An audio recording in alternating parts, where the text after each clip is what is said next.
Hello, hi. Welcome to all in my class friend. This is अर्चना इकोनॉमिका जो provide कराता है economics, home science and general studies related all the content free of cost. First of all channel को like कर दीजिए, subscribe कर दीजिए and share कर दीजिए। Thanks to all of you, आपने सब्सक्राइब किए हमें एंड आप हमारी फैमिली का एक अहम हिस्सा बने। न्यूली जिन लोगों ने सब्सक्राइब किया है चैनल को एंड जिन्होंने वीडियोस व्यू किया देखा है, I am really grateful to all of you. ये चैनल अर्चना इकोनॉमिका आपके लिए बहुत ही बेनिफिशियल होने वाला है। आप वनडे एग्ज़ामिनेशन में बैठ रहे हैं, टीजीटी, पीजीटी, पीआरटी के लिए बैठ रहे हैं, सीटेट एग्ज़ामिनेशन के लिए बैठ रहे हैं, ऑलराइट, या किसी भी एनी काइंड ऑफ एग्ज़ामिनेशन, किसी भी एग्ज़ामिनेशन में आप अपेयर हो रहे हैं, तो ये चैनल आपके लिए बहुत ही मोस्ट रिलायबल है। So welcome to all of you in this family. So quickly फटाफट शेयर कर दीजिए एंड सब्सक्राइब कर दीजिए एंड हमारी फैमिली का परमानेंट मेंबर बन जाइए। चलिए, without wasting a time let's start, right, क्योंकि ये प्रैक्टिस सेशन है बेटा, और इसमें अगर क्विक नहीं करेंगे तो फिर कोई फ़ायदा नहीं, कहानी की तरह कहते रहो और माइंड में, है ना। तो प्रैक्टिस जितने क्वेश्चंस आप कर लेते हो अच्छा रहेगा आपके लिए मिनिमम टाइम में, या आपके एग्ज़ाम टाइम में जब रिवीजन करोगे तो वहाँ ये फ़ायदा करेगा। कम टाइम में मैक्सिमम क्वेश्चन कवर कर रहे हो तो क्विक रिवीजन होता जा रहा है, इसका मतलब, राइट। So let's start.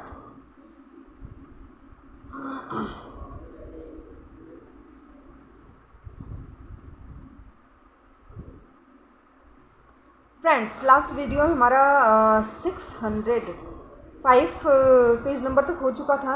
अब ये हमारा 606 है, उसी के आगे चल रहे हैं। मेरी कोशिश यही है बेटा, बाय मिस्टेक रह जाए अच्छा, बट मतलब बाय मिस्टेक कोई चीज़ रह जाए वो अलग चीज़ है, but intentionally, right, as a teacher intentionally मैं कोई भी चीज़ मिस ना होने दूँ। बाकी लेट्स सी। सो चलो, ये क्वेश्चन नंबर 33 देखिए क्या बोल रहा है। डैश नाम बर्ताव। अब इसमें ऑप्शंस बताइए, इसके अंदर क्या डालोगे। नाम बर्ताव आचरण को दिया जाता है, बर्ताव, राइट, जो जब दोहराया जाता है तो स्वचालित हो जाता है। इसको हम क्या बोलेंगे बेटा, हैबिट, राइट। हैबिट का जो आचरण होता है वो अगेन अगर आप रिपीट करते रहते हो तो आप मतलब ऑटोमेटिक मतलब आपकी लाइफ में शामिल हो जाता है, वो आपकी आदत बन जाता है। वही बोल रहा है, हैबिट नाम, आदत नाम, वर्ताव या आचरण को दिया गया है जो जब दोहराया जाता है तो स्वचालित हो जाता है। I hope this is clear to all of you, right. चलो, नाखून काटना, अंगूठा चूसना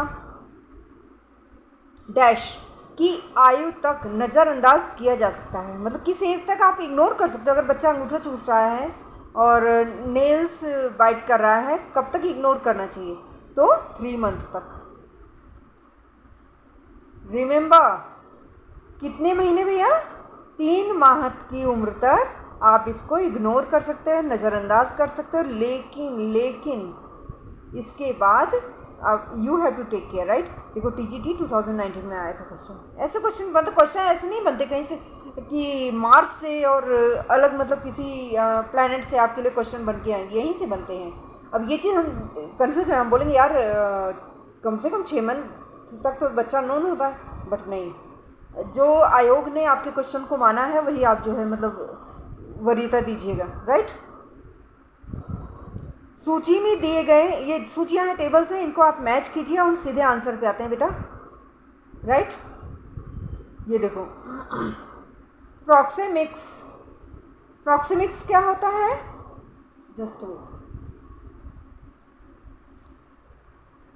प्रॉक्सिमिक्स स्थान के मानवीय उपयोग का अध्ययन है, राइट। प्रॉक्सिमिक्स क्या होता है, स्थान के मानवीय उपयोग का अध्ययन है, राइट। काइनेसिक्स क्या होता है, शरीर भाषा का अध्ययन है, रट लो। फोनेमिक्स क्या होता है, समय के उपयोग का अध्ययन है। पारा लैंग्वेज क्या होता है, अवाचिक शब्दाव्यक्ति का अध्ययन है, राइट। करेक्ट। अच्छे मनोवैज्ञानिक परीक्षण की विशेषता, अच्छे मनोवैज्ञानिक परीक्षण की विशेषताएं कौन कौन सी होती हैं बेटा? देख लो और इसमें से निकालो, राइट, कौन कौन सी हैं। चलो हम आते हैं अच्छे मनोवैज्ञानिक परीक्षण के लिए, राइट, कौन सी चीज़ें होनी चाहिए? विश्वसनीयता होना चाहिए भाई, बट नेचुरल सी बात है भाई, कोई भी परीक्षण आप कर रहे हैं अगर वो विश्वसनीय नहीं है तो वो तो बेकार है ना। विश्वास नहीं, अगर आप मतलब ट्रस्ट नहीं किया जा सकता उसमें फिर क्या ही फ़ायदा, राइट। विधि मान्य हो यानी कानून के द्वारा मान्यता प्राप्त भी हो, राइट। मानवीकरण हो, मानवीकरण का मतलब मानकीकरण, sorry it was by mistake, right. मानकीकरण माने स्टैंडर्ड, एक स्टैंडर्डाइजेशन हो उसके अंदर, राइट, एक मानक के अंदर वो अपने आप को फिट महसूस करता हो। तो क्या होना चाहिए? विश्वसनीय होना चाहिए, विधिमान्य होना चाहिए और मानकीकरण होना चाहिए, राइट। चलो नेक्स्ट क्वेश्चन हमारा आता है बेटा, कोई व्यक्ति जब दुश्चिंता क्या होता है? एंजाइटी, राइट, का सामना करता है, उसका व्यवहार बच्चे वाले अथवा अपने पहले वाले व्यवहार की ओर चला जाता है। समझ में आ रहा है? जब कोई भी इंसान जो दुश्चिंता एंजाइटी का शिकार होता है या फेस कर रहा होता है ऐसी चीज़ को, तो उसका बिहेवियर जो होता है बच्चे वाले हो जाते हैं या अपने पहले वाले व्यवहार की ओर चला जाता है। यह कहलाता है, इसे क्या कहते हैं बेटा? देखो 4 ऑप्शंस में क्या कहते हैं, तो इसे हम कहते हैं रिग्रेशन, राइट, प्रत्यावर्तन। जब कोई व्यक्ति दुश्चिंता एंजाइटी का सामना कर रहा होता है, उसका व्यवहार बच्चे वाले अथवा अपने पहले व्यवहार की ओर चला जाता है, वह क्या कहलाता है? रिग्रेशन कहलाता है, राइट। समझ पा रहे हो? प्रत्यावर्तन कहलाता है। निम्नलिखित में से घबराहट या अपराध बोध को कम करने वाले प्रतिरक्षा तंत्र, डिफेंस मैकेनिज्म क्या है? बताइए क्या है सरकार? देख लीजिए और आगे चलिए। देखिए, रिग्रेशन, इंटेलेक्चुअलाइजेशन तथा सब्लिमेशन आदि घबराहट और अपराध बोध को कम करने वाले प्रतिरक्षा तंत्र यानी डिफेंस मैकेनिज्म है, राइट। चलो, निम्न में से मानसिक प्रयास वाली गतिविधियों का चयन कीजिए। मानसिक प्रयास वाली कौन कौन सी गतिविधियां हैं जिससे हम मन यानी अपने सोच का, अपने मन का यूज़ करते हैं, राइट। मैंने आंसर ही दे दिया इनडायरेक्टली, अब देख लो। ऐसा होता है अक्सर, ये होता है प्यार में। चलो, मानसिक प्रयास वाली गतिविधियों का चयन इस प्रकार से है, कौन सा है बेटा? एक तर्कना, रीजनिंग, सोचना, थिंकिंग और निर्णय लेना यानी डिसीजन मेकिंग। ये थोड़ा सा मतलब है डाइटी का है या मिस, थोड़ा सा मतलब है रिमूव हो गया, बट मैं बोल रही हूँ आपको समझ में तो आ ही रहा है। तो reasoning, thinking and decision making ये हम मन से लेते हैं, मानसिक प्रयास के द्वारा करते हैं ना, वही बता रहा है। अनिच्छित व्यवहारों को समाप्त करने के लिए सम्मिलित अनुबंध और प्रतिरूपण प्रक्रियाओं का होना क्या कहलाता है? देखिए क्या कहलाता है। तो ये होना मतलब, तो ये क्या कहलाता है? व्यवहार परिवर्तन। क्या कहलाता है? व्यवहार परिवर्तन। अनिच्छित व्यवहारों, एलिमिनेट अंडर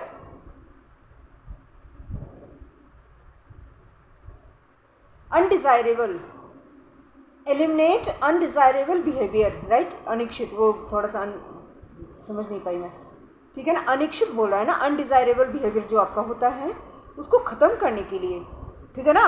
जो अनुबंधन या प्रतिरूप का होना क्या कहलाता है? व्यवहार परिवर्तन, बिहेवियर मॉडिफिकेशन कहलाता है, करेक्ट सरकार। चलें, थैंक यू सो मच। मेरे बिना बोले ही आप लोगों ने, कई लोगों ने सब्सक्राइब किया, जो शायद फर्स्ट टाइम वीडियो में आया इमीडिएट उन्होंने सब्सक्राइब कर दिया। I am really grateful to all of you. But मैं आपके ट्रस्ट को बना के रखूँगी, this is my promise to all of you, right. ये तो हो चुका था बेटा ना, एक मिनट मैं देखूँ क्या। नहीं नहीं, जस्ट नहीं नहीं हुआ, नहीं राइट। चलो, स्टेटमेंट है और आपका रीज़न है, राइट। सत्तावादी माँ बच्ची की आवश्यकता के प्रति दत्तचित, प्रति संवेदी, सहनशील और संवेदनशील होती है, बोल रहा है। सत्तावादी माँ परिपक्वता के लिए तार्किक मांग करती है, बच्चों को जो कहना है उसे स्पष्ट करती है, वह लागू करवाती है। तो ये बताइए, ये थोड़ा सा मैंने गलती किया क्योंकि पहले ही मुझे पढ़ लेना चाहिए था, मतलब इधर आंसर पे आ जाना चाहिए था, पर कोई बात नहीं। तो ए स्टेटमेंट आपका रॉन्ग है और आर आपका करेक्ट है, राइट। एक बार फिर से पढ़ लेते हैं। सत्तावादी माँ, डिक्टेटरशिप मदर जो होती है, राइट, दादागिरी जिस सत्तावादी माँ जो होती है अपने बच्चों की आवश्यकताओं के प्रति दत्तचित, प्रति संवेदी, सहनशील और संवेदनशील नहीं हो सकती, जिसका मुख्य कारण है उसके पास बच्चों को समय देने की कमी होती है।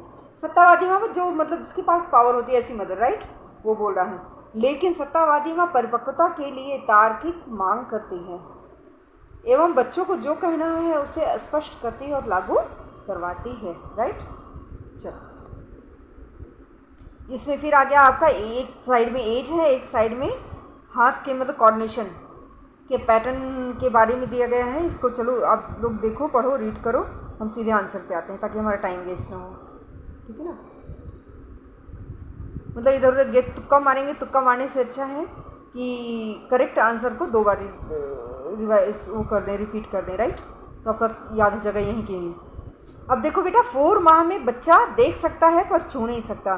5th माह में पाल्मर स्कूप, राइट, 4 माह में बच्चा देख सकता है पर छू नहीं सकता। 5th माह में पाल्मर स्कूप होता है। पॉइंट शुड बी नोटेड, रट लेना, पास है पाल्मर, पास है 5 देखो, कोऑर्डिनेट करके नहीं चलोगे तो याद नहीं हो पाएगा। और 4 मंथ का बेबी नेचुरल सी बात है, देख तो सकेगा क्योंकि ऊपर वाले ने आइज़ दिया, छू नहीं सकेगा क्योंकि मूवमेंट नहीं कर पाएगा, राइट, ये बोल रहा है।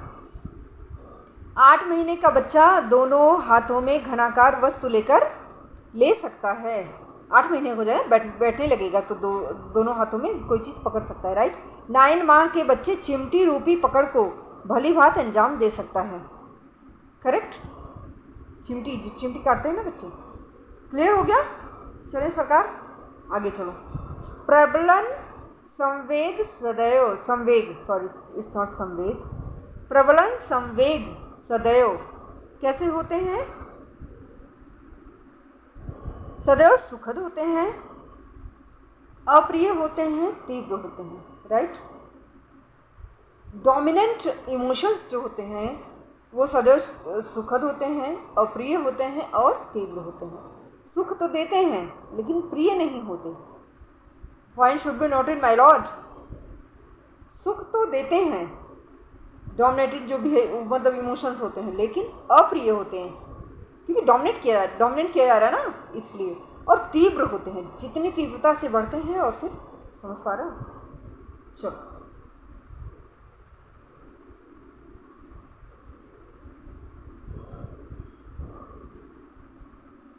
आ जाओ।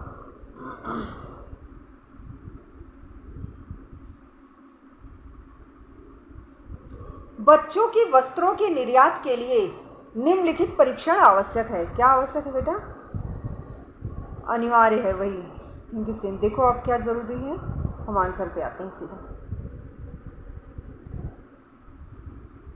बच्चों के वस्त्रों के निर्यात एक्सपोर्ट्स के निम्न परीक्षण आवश्यक है। जिप की सुदृढ़ता, स्नैपिंग सुदृढ़ता, सुई की पहचान, राइट। ये 3 चीज़ बहुत ज़रूरी है, करेक्ट। निम्न परीक्षणों को विकासात्मक अवस्था के अनुसार क्रमबद्ध करें। जिस क्रम में ये प्रयोग किए जाते हैं, प्रारंभिक आयु से प्रौढ़ आयु तक। देखो क्या क्या होता है, ठीक है ना। आंसर पे सीधे आते हैं। विकासात्मक अवस्था के अनुसार प्रारंभिक आयु से प्रौढ़ आयु तक प्रयोग किए जाने वाली परीक्षणों का क्रम इस प्रकार है। एमिनोसेंटेसिस, right, and Apgar scale, BSID, इसकी फुल फॉर्म भी माइंड में रखना, ठीक है ना। और कमेंट बॉक्स में मुझे बताना इनकी फुल फॉर्म्स क्या हैं। BSID, WPPSI, CBCL, WAIS, right. एक बार फिर से रिवाइज कर लेते हैं क्योंकि फैक्ट आधारित है, इसमें कोई अपना दिमाग नहीं लगाना। तो amino synthesis, Apgar scale, BSID, WPPSI, CBCL, WAIS, इसका फुल फॉर्म बेटा फाइंड आउट करो, सर्च करो और कमेंट बॉक्स में डालना, राइट। चलो नेक्स्ट क्वेश्चन है हमारा, स्टेटमेंट है एंड रीज़न है। सीधे हम आंसर पे आते हैं ताकि आपका टाइम वेस्ट ना हो। Oh it's okay, no problem dear all. ये क्वेश्चन आप देखिए अच्छे से, चाहे क्लिक कर लीजिए, कुछ भी आप तब तक गेस कीजिए और कौन सा ऑप्शन सही है, ठीक है।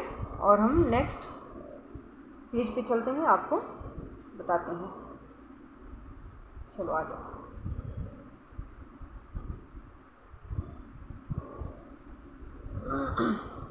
एक सुअभिकल्पित शैक्षणिक कार्यक्रम मानव व्यवहार के संज्ञानात्मक, भावात्मक और मनोगतिक क्षेत्रों को प्रभावित करने का प्रयास करता है। जो ज्ञान अनुभव के रूपांतरित होने से प्राप्त होता है उसे अनुभविक ज्ञान प्राप्ति कहते हैं। करेक्ट, समझ में आ गया।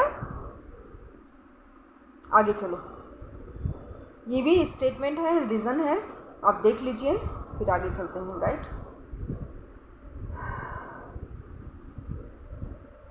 दोनों करेक्ट है लेकिन आर जो है करेक्ट एक्सप्लेनेशन नहीं है, राइट। चलो,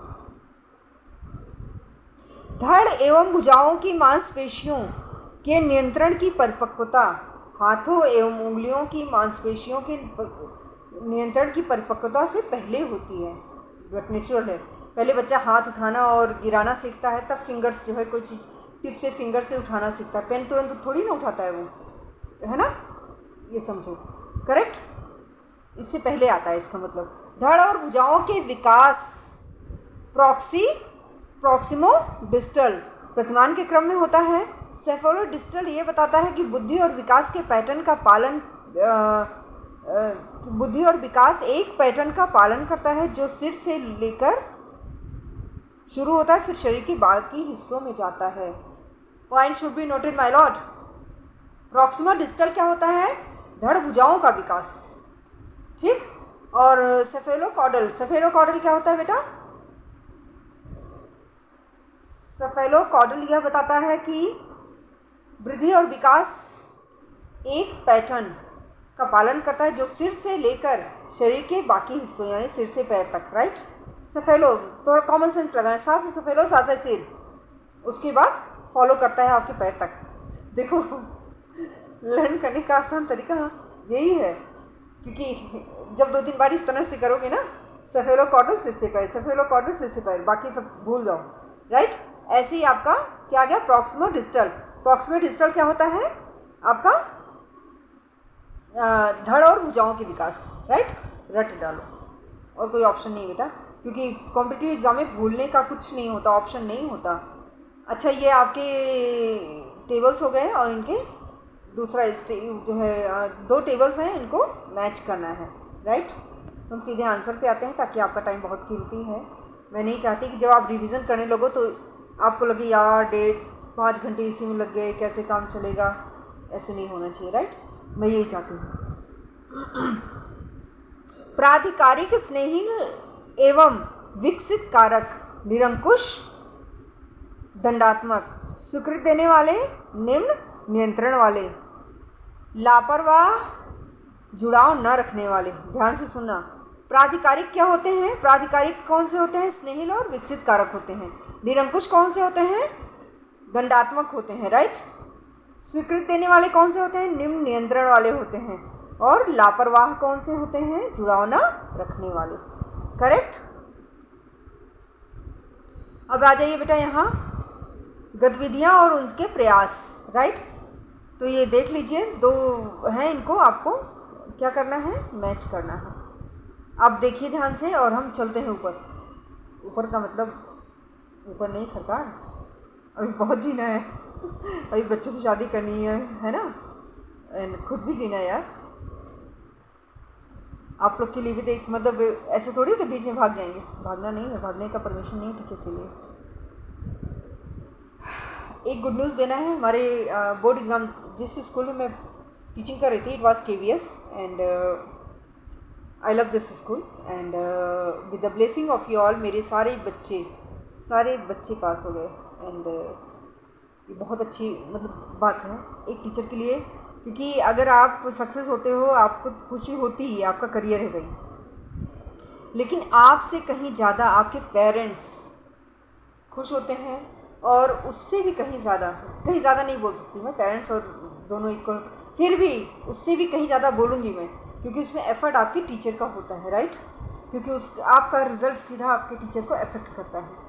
तो बहुत खुशी हुई, क्योंकि अगर मतलब रिज़ल्ट अच्छा नहीं आता तो मुझे तो तकलीफ़ होती ही होती, और डिपार्टमेंट को, प्रिंसिपल को, एंड होता है ना सीनियर हेड्स को, उनको भी लगता है कि हाँ यार कुछ गड़बड़ किया होगा, शायद पढ़ाया नहीं होगा, शायद ऐसा कुछ हुआ होगा। बट आप लोगों ने मेरी इज़्ज़त बचा ली बच्चों, जो ही बच्चे सारे सक्सेस हुए हैं। एंड बस दुआ करो ऐसी डेडिकेटेड पैटर्न से मैं आपको टीचिंग करती रहूँ फॉर एवर, जब तक है दम की सांस, जब तक है सांस। सिलाई करना क्षण प्रयास होता है, झुकना शारीरिक प्रयास होता है। भाई फिजिकली हम जब ट्राई करते हैं, कोशिश करते हैं, राइट, तभी तो हम जो एफर्ट डालते हैं, तभी तो हम झुक पाते हैं। बोझ उठाना पाँव का प्रयास, क्योंकि सारा बोझ जब आप उठाते हो तो आपके पाँव पर जोर जाता है। कंप्यूटर जो गेम जो खेलते हो वो दृष्टिगत प्रयास, हाथ आँख से खेलते रहते हो, राइट, यही बोल रहा है। स्टेटमेंट है आपका और रीज़न है आपका, करेक्ट। हम सीधे आंसर पे आते हैं बेटा। ग्रामीण क्षेत्रों में स्वयंसेवी समूहों,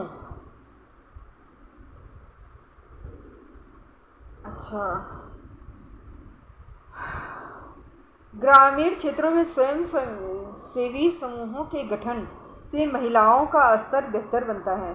स्वयंसेवी समूह आर्थिक सुधार का मार्ग प्रशस्त करते हैं, समूह की महिला सदस्य को आगे बढ़ाने के लिए प्रेरित करते हैं, करेक्ट।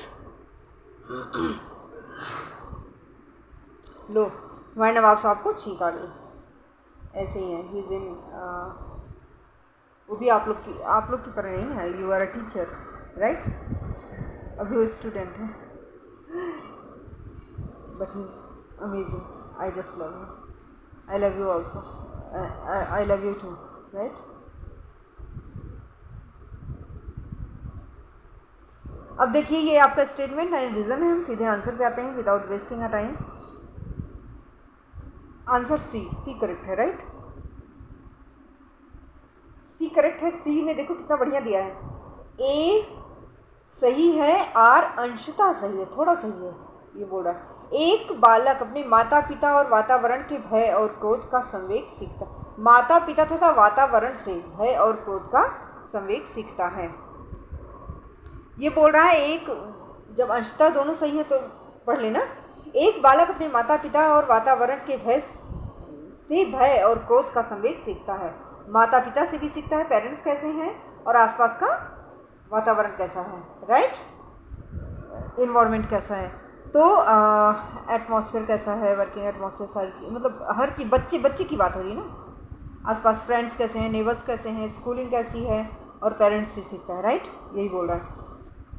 और आर क्या है, संवेगात्मक प्राप्त क्रिया प्रशिक्षण, वस्तुतः इस पर निर्भर करता है कि बच्चे को आदर्श चरित्र के विषय में कितनी जानकारी है, ठीक, बच्चे के व्यवहार की क्या व्याख्या की जाती है, करेक्ट। हाँ तो दोनों ही सही लगभग, अंशतः मतलब हाँ ठीक है, एक्सेप्टेबल, राइट। आगे चलिए बेटा, ये सेम फिर आ गया आपका, इस टाइप के क्वेश्चंस बहुत बन रहे हैं, ठीक, अब वाली नहीं रह गए, एक पूछा और एक दो शब्द में आप आंसर दे दो। अब देखो इसी में 4 क्वेश्चन इसने पूछ लिए, राइट। मतलब ABCD अगर 4 दिया है, 4 को जब मैच करोगे तो चारों का आंसर निकल आया ना। ऐसे क्वेश्चन बहुत बन रहे हैं, इनकी प्रैक्टिस कर लो। तो ये आप देखिए, हम चलते हैं नेक्स्ट अपने पेज पे। राइट। अच्छा सरकार,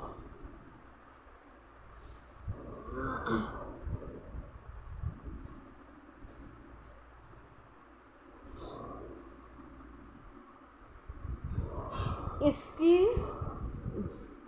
स्किज़ोफ्रेनिया, स्किज़ोफ्रेनिया क्या होता है बेटा? मानसिक अस्वस्थता होता है। रट डालना, इसमें कोई मतलब शॉर्टकट नहीं होता। स्किज़ोफ्रेनिया मानसिक अस्वस्थता। ब्रेल तो आप जानते हैं, ब्रेल लिपि है ना, तो दृष्ट आँख से हो जाता है। आँख झपकाना शिशु की प्रतिक्षिप्त क्रिया होती है। फ्रॉबेल किंडरगार्टन फ्रॉबेल ने दिया था, ठीक। तो इस फिर से एक बार रिपीट करते हैं। स्किज़ोफ्रेनिया मानसिक अस्वस्थता, ब्रेल दृष्टिहीनता, आँख झपकाना शिशु प्रतिक्षिप्त क्रिया, Froebel KG system kindergarten. Right. अलगाव भय की चरम सीमा की आयु निम्न है। कौन सी है बेटा? 15 to 18 मंथ, ठीक है ना। तो 15 से 18 महीने जो है का होता है। कौन सा? अलगाव भय की चरम सीमा की आयु 15 से 18 माह तक होती है। भय यानी फेयर। कभी कभी बच्चों को ऐसी क्रियाओं का अभ्यास कराया जाता है जिनके लिए उसके स्नायु परिपक्व नहीं होते। बच्चे ऐसी क्रियाओं को करने में ना तो इच्छा रखते हैं, ना ही उन्हें अपने ऊपर भरोसा होता है। संयोग से वे उसे ठीक ढंग से संपादित नहीं कर पाते। यदि उन्हें चोट लग जाती है तो वे डरने लगते हैं। राइट। इकट्ठी की हुई संवेगात्मक ऊर्जा को निकलने की क्रिया को कहते हैं, क्या कहते हैं बेटा? Emotional catharsis. इकट्ठी की हुई संवेगात्मक ऊर्जा को निकालने की क्रिया को इमोशनल कैथारसिस कहते हैं, कैथारसिस क्रिया कहते हैं। Right. Watson, JB Watson. Right. मैंने आपको जब थ्योरी पढ़ाया था तो JB वॉटसन से रिलेटेड आपको बताया था किस वाद के ये हैं। आप वीडियो में नीचे जाएंगे तो आप देखेंगे। राइट। क्लियर हमने दिया है। तो आप बताइए कहाँ किससे इनका रिलेटेड है, रिलेशन है मतलब। वॉटसन के अनुसार शिशुओं में प्रमुख रूप से पाए जाने वाले संवेग कौन से संवेग हैं बेटा? तो क्रोध, भय, प्रेम सारे हैं। राइट। संवेग ऐसी अवस्था है जिसमें व्यक्ति किसी न किसी रूप में विचलित या उत्तेजित हो जाता है। यदि संवेग धनात्मक है तो प्रसन्नता का अनुभव होता है, जैसे प्रेम, सुख, और यदि संवेग निषेधात्मक है तो चिंता एवं भय का अनुभव होता है। मोती पिरोने की आवश्यकता होती है। मोती पिरोने की आवश्यकता कब होती है बेटा? सभी समूहों के बालक 2.5 वर्ष की आयु में छोटे तथा बड़े मोती पिरोने का कार्य कर सकते हैं। समझ पा रहे हो? 2.5 साल का बच्चा जो आप माला वाला पहनती हैं, मंगलसूत्र पहनती हैं, कुछ भी करते हो तो उसको पिरोने का कार्य कर सकते हैं। आयु वृद्धि के साथ साथ मोती पिरोने की गति में भी वृद्धि हो जाती है अगर हम प्रैक्टिस करवाएं तो। अब बच्चों को खाना भी खाना 2.5 साल तक नहीं सिखाया गया, अरे बेटा रहने दो, स्पून फीडिंग कर रहे हो तो पैम्पर करके रखोगे, वो अलग चीज़ है। बच्चे को बहुत ज़्यादा पैम्पर भी नहीं करना चाहिए। राइट। कि वो ज़िंदगी में कुछ कर ही ना पाए, कभी अकेला रहना पड़े और रह ना सके, ऐसा कभी मत करो। प्रैक्टिकल बनाओ, उनको रफ एंड टफ बनाओ ताकि कहीं भी सर्वाइव कर लें किसी भी एंगल से, हमेशा सक्सेस रहें, पास होते रहें, फेलियर का फेस ना देखना पड़े उनको। शैशवावस्था में बच्चों में कौन सा संवेग नहीं होता? अब आप देख लो सरकार, कौन सा नहीं होता? शैशवावस्था की बात हो रही है। तो ये डर नहीं होता। शिशु के जन्म लेने के उपरांत की अवस्था को शैशवावस्था बोलते हैं, जो 5 to 6 ईयर तक चलती है, 5 से 6 वर्ष तक चलती है। राइट। यह अवस्था संवेग प्रधान होती है तथा बालकों के भीतर लगभग सभी प्रमुख संवेग जैसे प्रसन्नता, क्रोध, हर्ष, प्रेम, घृणा आदि विकसित हो जाते हैं। फ्रायड ने इस अवस्था को बालक का निर्माण काल कहा। क्या कहा? बालक का निर्माण काल। करेक्ट। आगे चलिए। रट डालो और इन्जॉय करके पढ़ो पढ़ाई को, मतलब स्ट्रेस लेके नहीं, बट इन्जॉय करते रहो। मैं जब ये वीडियो पता है क्यों डालती हूँ, मुझे अच्छा लगता है। पहले मैं ऐसे ही मतलब खाली ऐसे ही पढ़ते रहो, मतलब किया तो टाइम बुक उठा लिया, इसी वाले एक बहाना मिल गया, मेरा रिकॉल हो रहा है, सारी चीज़ रिकॉल भी हो रही हैं। और एक रीज़न है ना कि हाँ मेरी वजह से अगर मैं किसी को प्रॉमिस कर रही हूँ, वर्ड्स दे रही हूँ, कुछ स्टार्ट किया है तो उसमें स्टॉपेज नहीं आने चाहिए। तो ऐसे ही आप भी अपनी लाइफ में कुछ करो। बच्चों में स्वयं भोजन करने का कौशल किस अवस्था में होता है? लोग भोजन करने की बात आ गई, भोजन कर लिया। आज तो मेरा संडे फास्ट है तो भोजन तो नहीं करेंगे, भोजन वन टाइम करते हैं, राइट। सो बताइए, तो ये 3 to 4 ईयर, राइट। भोजन करने का कौशल 3 से 4 वर्ष के बच्चों में विकसित हो जाता है। हस्त कौशल के विकास की अवस्था है 1 वर्ष में रट डालो इसको, 1 वर्ष में पेंसिल कलम पकड़ना, सिर से टोपी उतारना, 2 वर्ष में किताब के पन्ने पलटना, 3 वर्ष में स्वयं खाना पीना कपड़ा निकालना, स्वयं भोजन करना, स्वयं कपड़ा पहनना, बालों को संवारना, गेंद फेंकना। मेरा बेटा जब वही था, बच्चे 2.5 साल के होते हैं ना प्ले ग्रुप में, तो उतना बहुत छोटा था, पर क्योंकि मुझे भी स्कूल जाना होता था, उसको भी जाना होता था, तो जस्ट मैं देती, बेटी पहनो, जो नहीं कर पाओगी वो मैं कर दूँगी। किसी तरह आगे पीछे पहन लिया, बटन आगे पीछे बंद किया उसने, मम्मा टाई, फिर पैंट पहने मम्मा जिप, शूज़ पहने मम्मा लेसेस। तो इस तरह से मतलब कहने को करने लगते हैं बच्चे, अगर आप सिखाओगे तो ठीक कर लेते हैं बच्चे। लिखना आदि ये सब सीख लेते हैं 3 साल में, ठीक। तभी प्री प्राइमरी बच्चे आते हैं पेंसिल से, उनकी स्टैंडिंग लाइन मैंने प्री प्राइमरी स्कूल में भी वर्क किया है, तो कुछ टाइम तक, when he was very young ना, बहुत छोटा सा था, तो उतने मतलब जस्ट कि मेरे साथ जाने की आदत पड़ जाए, इसलिए। निम्न में से उच्च संवेग का क्या कारण है? क्या कारण? शारीरिक, मानसिक और पारिवारिक, सारे कारण हैं। एक ऐसा भावात्मक स्थिति जब मनुष्य का शरीर उद्दीप्त अवस्था में होता है, संवेग कहलाता है। एक मनुष्य में उच्च संवेग शारीरिक, मानसिक और पारिवारिक कारण से हो सकता है। संवेग को कौन से घटक प्रभावित करते हैं? तो परिवार का आकार, मतलब आपका जॉइंट फैमिली है, न्यूक्लियर फैमिली है, राइट। सामाजिक वातावरण, जिस वातावरण में आप रह रहे हो वहाँ का कैसा है, मतलब वेल कल्चर्ड लोग रह रहे हैं या बैकवर्ड लोग रह रहे हैं या एजुकेटेड हैं या इलिटरेट हैं, वो माँ बाप के सोचने का स्तर, पेरेंट्स कैसे हैं, अगर पेरेंट्स वेल एजुकेटेड हैं, अच्छी सोच है, तो बच्चा भी डेफिनेटली अच्छा होगा। सामाजिक आर्थिक स्थिति, सोशल इकोनॉमिक स्टैंडर्ड आपका क्या है, राइट, उसका फ़र्क पड़ता है। शारीरिक स्वास्थ्य, मतलब स्वास्थ्य कैसा है, राइट। विद्यालय का वातावरण, जहाँ स्कूलिंग आप जो दे रहे हो वो कैसा है, तो तब इन सब का प्रोडक्ट बच्चा बन के निकल के आता है। तो हर चीज़ पे ध्यान देना चाहिए, राइट। सिर्फ गुणसूत्र, वंशानुक्रम और क्रोमोसोम्स ही मत पढ़ो, बल्कि इन्वायरमेंट भी दो, ठीक। ये मैं बोल रही हूँ, जीन्स के साथ साथ इन्वायरमेंट भी होना ज़रूरी है। व्यक्तित्व जन्मजात और अर्जित प्रकृतियों का योग है। व्यक्तित्व जो होता है, पर्सनालिटी होता है ना, जन्मजात और अर्जित प्रकृतियों का योग है। ये किसने कहा बेटा? आपके वैलेंटाइन ने कहा। रट डाल, डेफिनेशंस रट लेना। तो व्यक्तित्व जन्मजात तथा अर्जित प्रवृत्तियों को, ऐसे बोलो, व्यक्तित्व जन्मजात एवं अर्जित, वैलेंटाइन।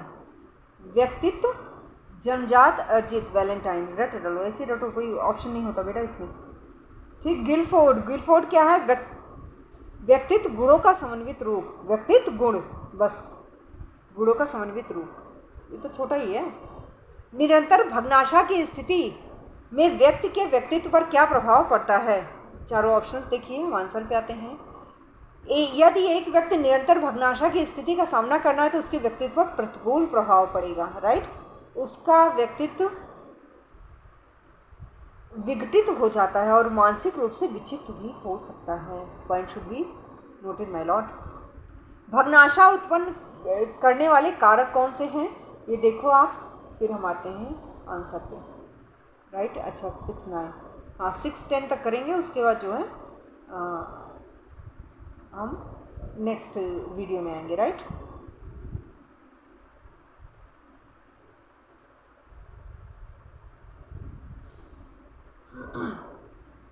जब व्यक्ति किसी अवस्था की पूर्ति में बार बार असफल होता है तो उसमें भग्नाशा आ जाती है।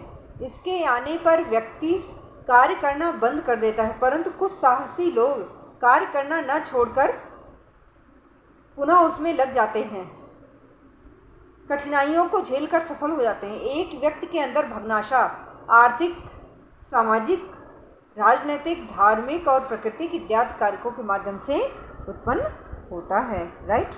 मतलब अगेन एंड अगेन आप कहीं किसी चीज़ के ट्राई करते हो तो और आप फेलियर हो जाते हो तो भग्नाशा का मतलब निराशा आ जाता है, डिप्रेशन में आ जाते हो। कुछ लोग उस कार्य को तुरंत बंद कर देते हैं, छोड़ो यार हमारी बस का ना हो पाएगा। कुछ जो है क्या करते हैं, चलो ठीक है उसमें नहीं हो कोई बात नहीं, नेक्स्ट टाइम से फिर से लग जाते हैं। तो फिर से लगने वाला सिचुएशन मच बेटर है। तो ये बोला कौन सी चीज़ें इफेक्ट करती हैं, तो इकोनॉमिक, सोशल, राजनीतिक, धार्मिक, प्राकृतिक कारक सारे इफेक्ट करते हैं। कल्पना में क्या होता है?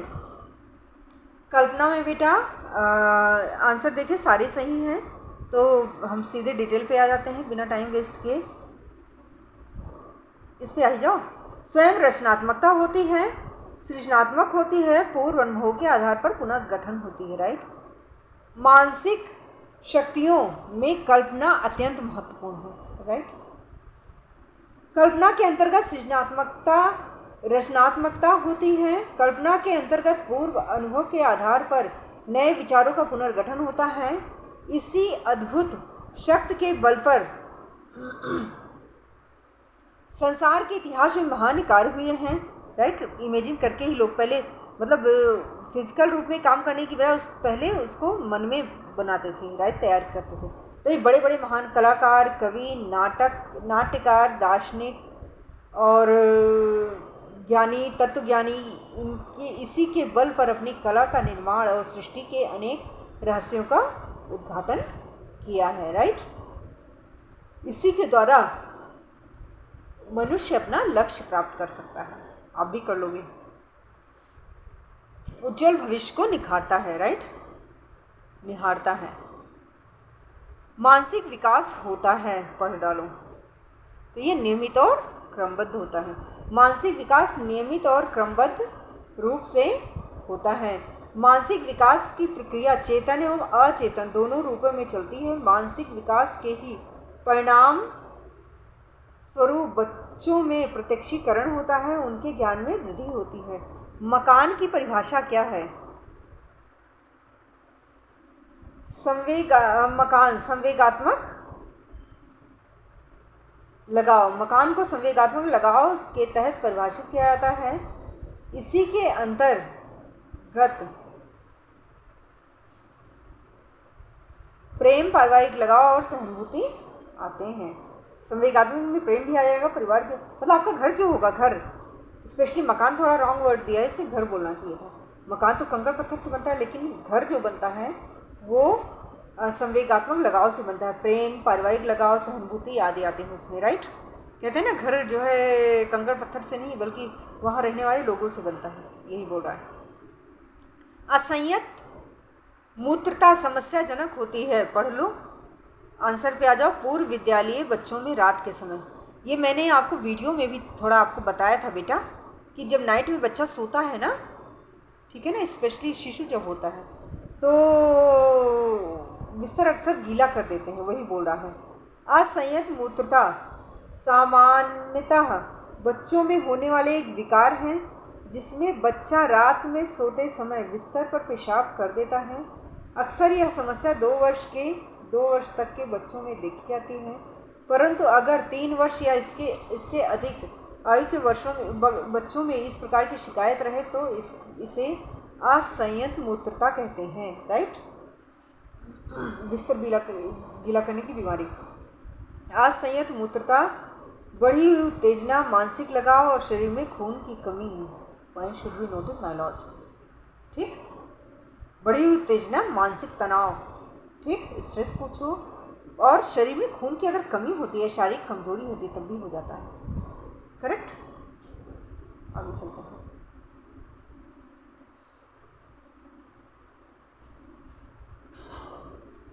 एक विशेष आयाम में वस्तुओं की तुलना करना और उन्हें व्यवस्थित करने की क्षमता को पूर्व विद्यालयी बच्चों में कहा जाता है, क्या कहा जाता है बेटा?